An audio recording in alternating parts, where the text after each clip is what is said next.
Hello and welcome to another episode of the Small YouTuber Podcast. As always, the link to apply yourself is down in the description if you are yourself a small YouTuber. Today I am joined by Matt from the channel MK Studios. He has about 150 subscribers on his channel and also was involved in the making of Mrs. Relic back last year for the short film thing at the home BFI Film Academy. So, Matt, welcome to the show.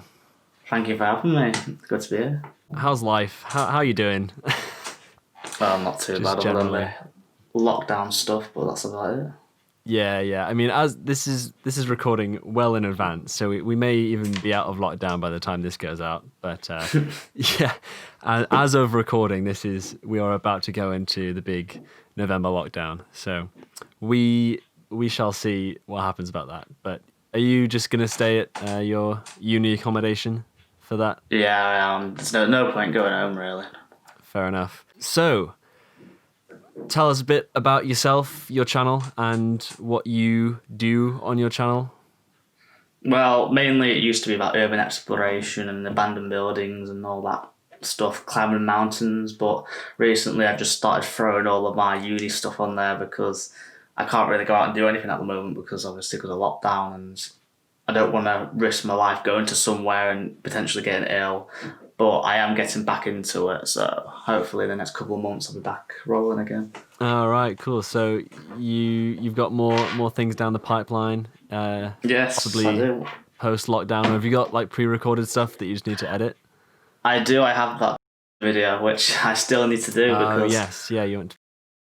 I'm transitioning to DaVinci at the moment, so I want to edit it on there as well, and then just to get used to it. I see. So you've been using Premiere, or you've been using Premiere, something? yeah. Okay. But obviously my university course requires DaVinci, so I thought I'd edit it on that and obviously see what happens. So why DaVinci? They say it's like a professional grade production editor, and things like the Marvel movies are edited on it. It's free and all that, and it's actually pretty good. It's very so you're using the free version rather than the yes, pro we version, are. right? Okay, That's interesting. expensive. That. Yeah, the pro one isn't cheap. It is as far as I'm aware, it's a one-time payment rather than like a subscription thing like the Adobe Cloud. Yeah. So it's still in the long run is cheaper, but I mean it is supposed to be better than Premiere Pro for color grading. So that's a big selling point of it. Do you prefer DaVinci to Premiere? It's all right. It's getting a bit used to, but it's other than that, it's pretty much the exact same. It has some things on it which I do think is a bit better than Premiere. Like you can do audio much easily. There's like more shortcuts to edit more efficiently.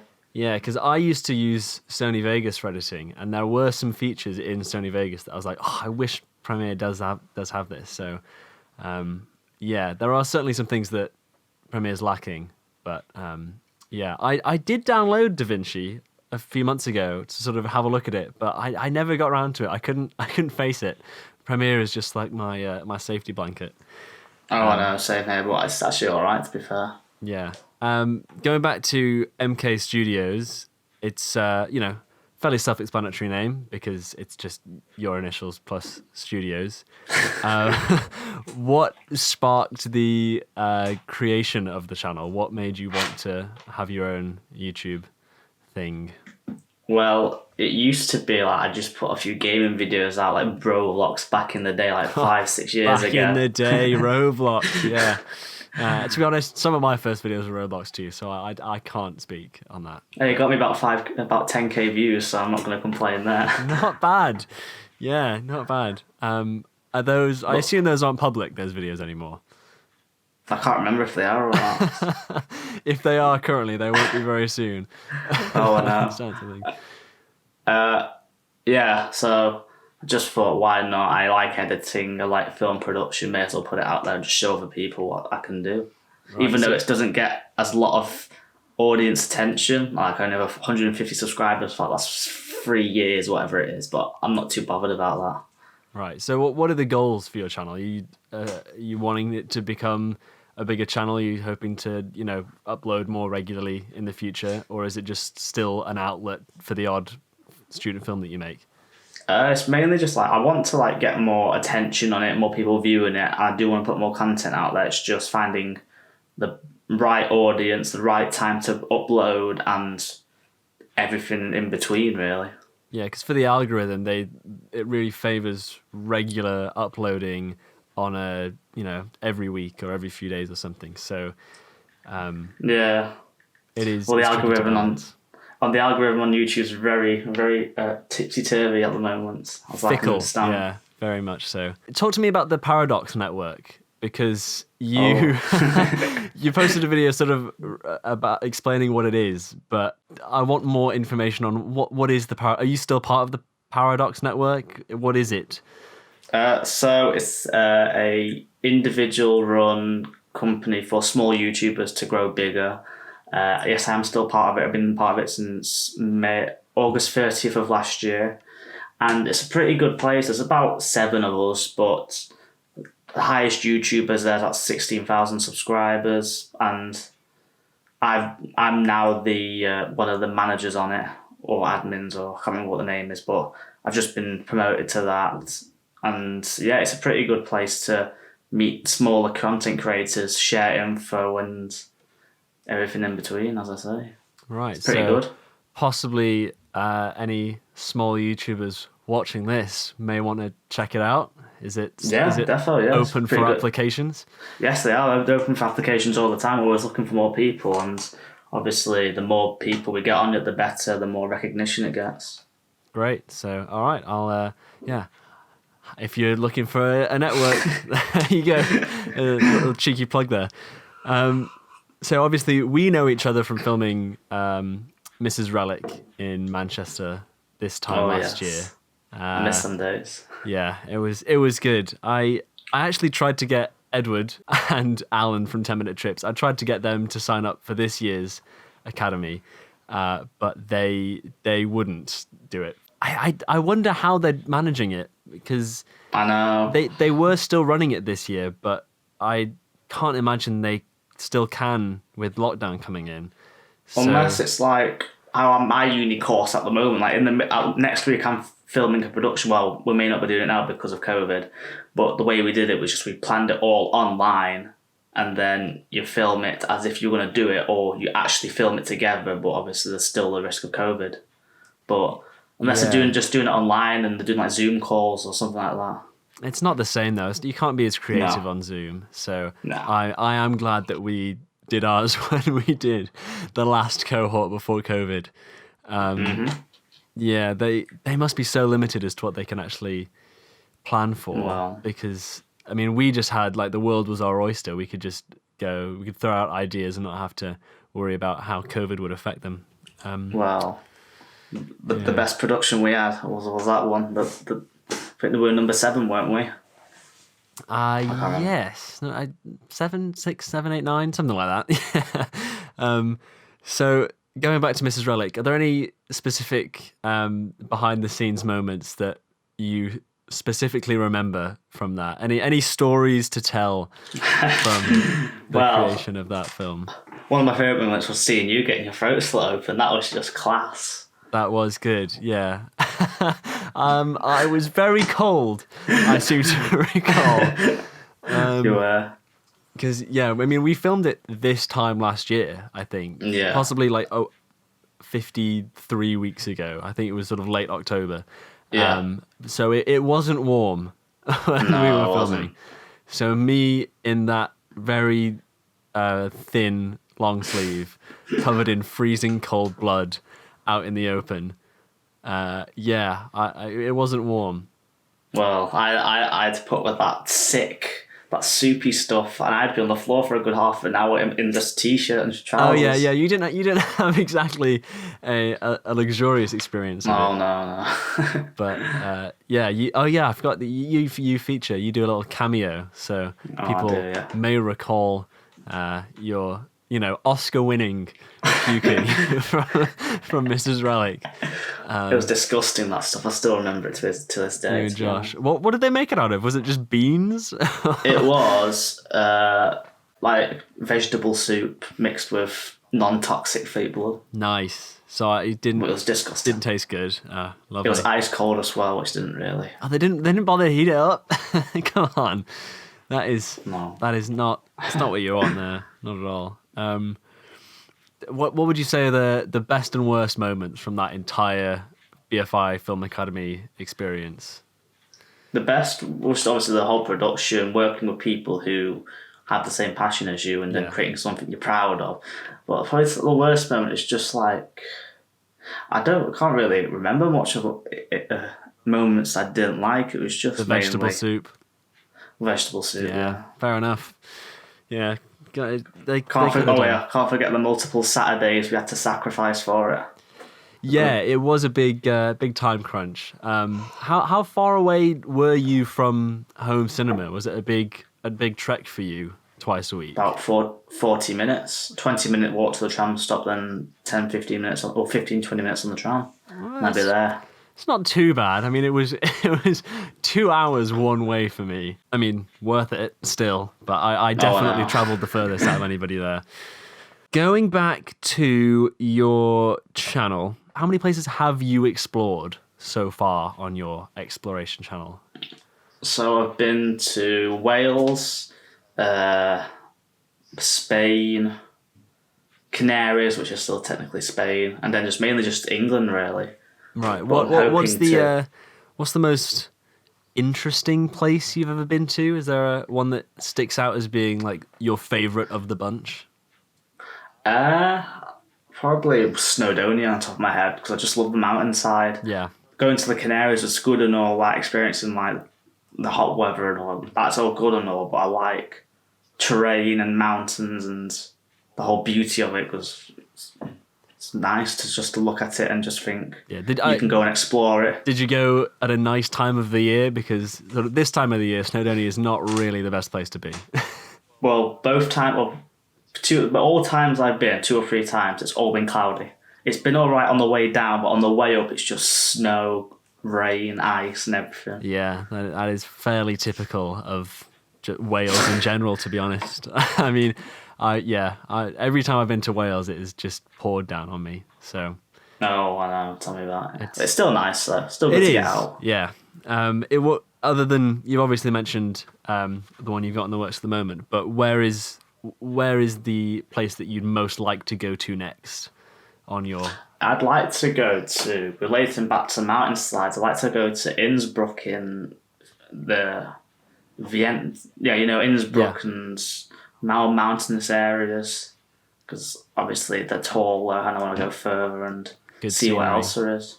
Yeah, definitely. Have you considered getting a drone to fly around and get some lovely shots? My dad has one of the cheap ones with like the really shocking camera on the front of it, which I have took up a few times, but on a windy day it doesn't really work well. Yeah, the mountains do tend to be windy, so. No, I know. But I am thinking about investing in one. Yeah. It's just finding the right one at the right price. Yeah, well. And one won't crash. Well, you don't want to crash it, because if you spend too much on it and then you crash it, it is quite devastating. I mean, I've got the DJI Spark, which you can probably pick up secondhand for not a huge amount of money, because they are quite a few years old at this point, and they do surprisingly well in the wind. So I'd recommend that one. Is that the one you used in your water poem video with the drone? Oh, yes, a very good shots. I like that. Yeah, it's got a great camera on it. For it doesn't do 4K, but the 1080p feed is lovely. And yeah, definitely. They've updated it since. Like, they came out with the Mavic Mini, and they've come out with the Mavic Air, which are more expensive and do 4K and have more frames per second. But you don't really need that. And you don't necessarily want to be spending $1,000 on a drone necessarily, because they can be a little temperamental. Oh, definitely. I agree with that. Yeah. So I made an exploration video fairly recently of going into this abandoned house over the Halloween. I watched that last night. Yeah. What did you think? As an exploration expert, I want your feedback on how we did. I thought it was really good, but I thought, how do you know what house belonged to that key and Did you not get worried about someone walking in saying, "Why are you doing what you did in my house?" That's great that you say that, because that means that it was convincing. I didn't know how many people would believe it, but no, I mean the whole key thing, absolute complete ruse. Sorry to burst your bubble. Oh. My parents own that house, and they were in the process of doing it up for some for some new tenants. And I was like, oh, before you make it look nice, let's just go in with all the cobwebs and make it look creepy and abandoned. And they were like, okay, yeah, do your thing. So, yeah, it wasn't actually a random house. And the keys that we found in the crossword video were not even the right keys. We just planted them there and made it a thing. Oh, right. So did you plant the keys on purpose in that crossword video? Correct, yeah. Just... I mean, it adds a little bit more... feasibility, I guess. It adds it's a running plot line between videos, so I thought it would add a little bit of believability to the video, and clearly it worked, because people in the comments were like, "Whoa, you can't be doing that." I was like, "No, it's all right. It was not necessarily real." Part of me was like, surely they own this house or something, but I just thought, surely not. Yeah. But well planned, fair enough. Thank you. I'm glad it worked. So, other than the fact that it was completely faked, how did we do? Yeah, it was pretty good, yeah. I watched the whole video, I enjoyed it, so... Great, glad to hear it. My brother said that he couldn't watch the whole thing because the ghost hunting app was too scary.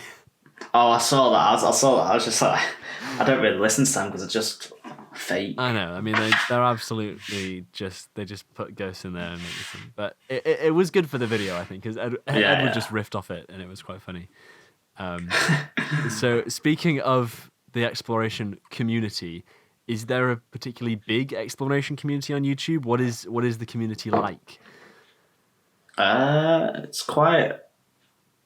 It just depends. You've got different types of exploration and different type of YouTubers, but there's quite a lot of us. I don't particularly speak to any of them because obviously there's no way really to speak to them. There's not really people who really talk to you. But there's a few in my local area which I'm in contact with, and they explore abandoned buildings and all that. And I want to try and get on board with them. Like there's a pub like 10-minute walk from me. They managed to get in it, but every time I'm outside it, I'm like, how do I get in?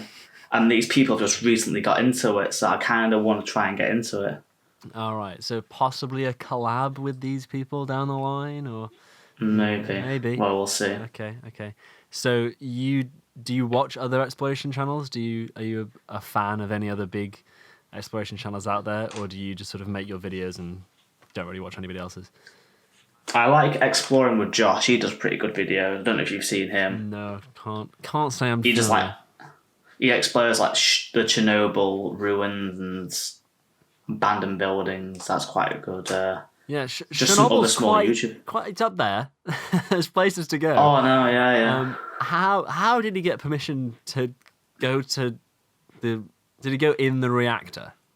He didn't go in the reactor, but he was around it, and he had one of them meter things. Geiger captors. And as you put it, yeah, that's it. And as you put it to the ground, it goes to the red and all that. And I think he got permission from like someone he knows, but he had to be guided through it because obviously he can't wander off on his own because otherwise. Don't want to be doing that, no. No. Wow. Okay, that is the creme de la creme of places to go as far as exploration of abandoned places. Not something you necessarily want to do more than once, I'd say. No, definitely not. He's been there about 3 times, though. Oh, wow. So he's just a walking radioactive source then. Great. In a sense, yeah. Back to you. You're studying film production at Salford Uni, right? Yeah, I am, yeah. And so you want to go into film as a career? Yeah, I do. I want to go into either editing or more the production side, but I do like parts of the pre-production, but I just need to find where I feel comfortable in to carry it on for the rest of my life or however long. Right. So what is so you're still sort of working out your exact field of expertise? Yeah, like first year you get a taste of everything. It doesn't count towards your final grade, but then second year and third year you choose what you want to do. Right. So obviously at the end of this year I'll decide if I want to do editing or script writing or whatever. So do you have an idea in your mind of what that is yet, or are you still sort of unsure? Probably, definitely editing, probably factual editing, because I like factual more, obviously, from my exploration and documentaries. But that's probably where I'm probably going to head into. Right, interesting. So what is the exact, like, the course name that you're on? Is it just film production? It's just BA Hans Film Production. Right, okay. And is it a good course? Are there good people on the course? Yeah, it's good people, got a good group, but obviously COVID's making it a bit more stressful and just not like we're getting our money's worth, as what a lot of people in uni are saying at the moment, because we don't have access to the kit all the time. Like, we're using these new Canon C100s, which obviously, because of lockdown, we can't really get them all the time, but hopefully when we're allowed to film, we can get them out and try them out. Yeah, I was going to ask about that, because you posted on your Instagram or something recently that you were using these new fancy Canon cameras, and is the access to that sort of high level expensive equipment one of the biggest pros of doing a film production course, because you have access to all of this high end stuff? Or Yeah, I'd say so, because we've got like access to like studios, radio broadcast rooms. We have access to the BBC and everything around Media City, really. yeah, that is, So it's not. because Salford is really right in the middle of everything there, isn't Yeah. it? So Yeah. did you look at film courses down in London? Because that's really Not where really. I wasn't really interested, because like the accommodations prices are rocketed. astronomical. And Yeah. plus, I can have what I want down there up here, and it's much cheaper. Fair enough. Can't argue with that. What do you think of these Canon C100s? Are they like your dream camera? I wouldn't say they're my dream camera, to be honest. When I first saw them, I was just like, yeah, it's another camera. I like my DSLR, I'm not going to lie. But it is a good camera to use. It's got like filters on it. I'm starting to get used to it. I'm starting to like it more. But obviously, my course requires you to have to use that camera only. You're not allowed to use your own camera. Interesting. So well, so you're sort of warming to the C100s, but is there yeah. like a dream camera of yours that you'd just love to own, or you'd love to operate, like a Red or a... I think the Blackmagics that we used with the BFI, I really like them cameras. They were good, yeah. The cinematic look that came out of those was just... Mwah. I mean, partly that was down to the amazing John's color grading, which was just so good. Anything that you pointed those at looked cinematic, really. Oh yeah, defo. But yeah, what do you think of Red cameras? I've not too much gone into them or seen them, but they do look good. But I just like Blackmagics and Canons, to be honest. I'm not too bothered going into Red, because otherwise there'll be too much choice. Yeah, I don't know what I'll be able to settle on. They do have a lot of different cameras, Red do. Have you thought about getting, or maybe potentially using one day, the Blackmagic sort of pocket cine camera? They've come out with the 4K and the 6K ones, and those are sort of DSLR sized, but they have all the features kind of a Red. They've got the really great dynamic range, and they've got that high bit rate and quality. I've not really thought about that, to be honest. I've just thought about just mainly using my Canon 750D and just changing the lenses and all that on it, because I'm happy with what I've got, but maybe into the future I'll look at getting something else. Yeah, because I think the Blackmagic pocket cine cameras are sort of my dream camera, because they have the functionality of a huge cinema camera, like the Blackmagics that we use for Mrs. Relic or the Reds, but they are the size of a DSLR. So yeah, they're expensive, aren't they? They're not nearly quite Red level, because Reds are 50 grand just for the brain. Yeah.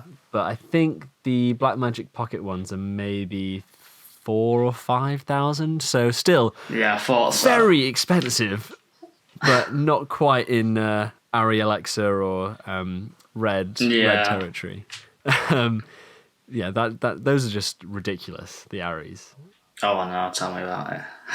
What are your favourite channels to watch on YouTube? What are your biggest inspirations? I like Nelk, the prank channel, and heard of him. Yeah. they do nice cinematic montages, which I just love. Like Casey Neistat, he does very good content as well. Yeah. And other YouTubers, obviously, they're not related to filming and all that, but more production side of the way they film, I like them because they use like really high tech equipment and they make really good content. Are you big into like the behind the scenes aspect? Yeah. If on YouTube I see a behind the scenes of how they filmed a music video or something, I normally click on it and just see how they do it. Yeah, me too, definitely. It's if I type in MK Studios on YouTube, there are a couple other quite large channels. There's one with a couple million subscribers, and there's another one with a few 100,000. So yours does get a little buried down there.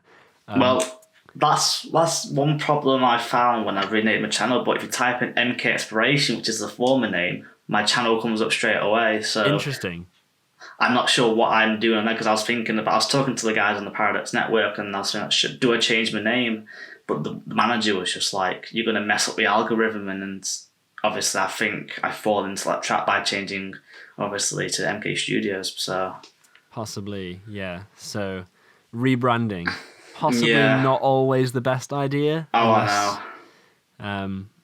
But yeah, I only rebranded because I started to move away from just exploration. I thought, does it make sense to keep it as exploration? So that's why I moved it to studios, but maybe it wasn't the best choice. Well, no, it does make sense because, if your channel name is about a certain type of content that you're not necessarily doing, it does make sense to rebrand. But I mean, I'm sure in the long term, it'll turn out all right. Because, I mean, there are plenty of big channels that have completely changed their branding over time and are still as relevant, if not more so than they always have been.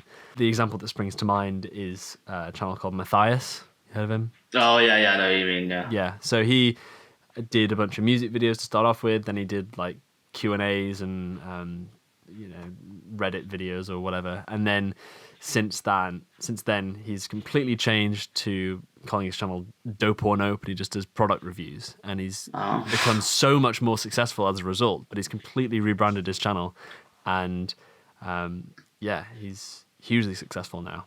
But it's just getting the recognition, really, and so yeah, sometimes it does work out, and other times possibly it'll take a while. But I'm sure your channel you'll hit the algorithm eventually. No, it happens to all of us. So. Happened to Edward recently. Oh, really? Well, he did a Doctor Who compilations video that he just uploaded it. It got a couple hundred views. Didn't think much of it, and then all of a sudden it got 1 million views in a month. Oh, really? Yeah, it's great. It's crazy. I'm sure he could tell you more about it if he was here, but no idea where he is. Yeah, Edward's video it blew up out of nowhere, and now he's sitting on a Doctor Who compilation video with 1.3 million views or something insane. Million? Oh. So, I have no idea how. But yeah, he gained like 1,000 subscribers almost overnight because of it. And take something out of his butt then and see what I can whip exactly. Up. So the odd compilation video can't hurt. Well. Normally they're quite popular anyway, compilation videos. Just got all the best parts all in one video. Exactly. The only issue is because obviously it's not his own content, he can't monetize it. So if he had monetized it and was able to, rather than the BBC just claiming it, he would have made thousands. He would have made thousands. But no, it's gone straight to the BBC. Oh well. That's about all the questions I had for you. Have you got any for me? Or just what else is next when your travel videos coming out? Because I like them ones. Oh, the 10-minute trips. Yeah. Well, obviously, lockdown coming up isn't ideal for 10-minute trips. We did film one more that is yet to come out a few weeks ago during the period of kind of easing. So during lockdown, there will be a pre-recorded 10-minute trips. But obviously can't really film any coming up. So well, when I watch them and you put the timer in the corner, I'm always like, is it really 10 minutes? But I'm not going to let you expose yourself. Well, interestingly, next week's video, the timeline of when this video comes out is going to be so confusing. So just I might even cut this bit out. But next week's video is a small YouTuber podcast with Alan from the Culture Circus, who obviously I do the 10-minute trips videos with. So we go into the the origins of 10-minute trips and a bit more into how we actually make them. So look out for that. Oh, I'll definitely watch that. Yeah, when that comes out. So we've got that. That is 10-minute trips related, and then we've got another episode coming out, and another 10-minute trips related video also, but it's not a 10-minute trip and it's not a podcast. So I'll leave it there. But there's plenty of good stuff coming out with that. So keep your eyes peeled. Oh, definitely. I look forward to that then. All right. Well, that's everything I had to say. That's everything. Same here, yeah. Thank you very much, Matt, for being on here. Bit of a shorter podcast episode, but no harm in that. No. Thank you very much for watching. Those of you there's very few of you who watch all of these. Looking at the analytics of the first one, there's like 3% who watch the full thing. It's nothing. But for those of you who do, thank you very much. I've linked Matt's channel down in the description, so check that out if you're interested in what he's doing. More content on the way, it sounds like, from you. Definitely, yeah. Great stuff. And obviously, if you're interested in being a guest, the application form's in the description. You can do it. Open for anybody under 10,000 subscribers. So, we'd love to talk to you. Thanks again, Matt, and cheers. See you next Sunday.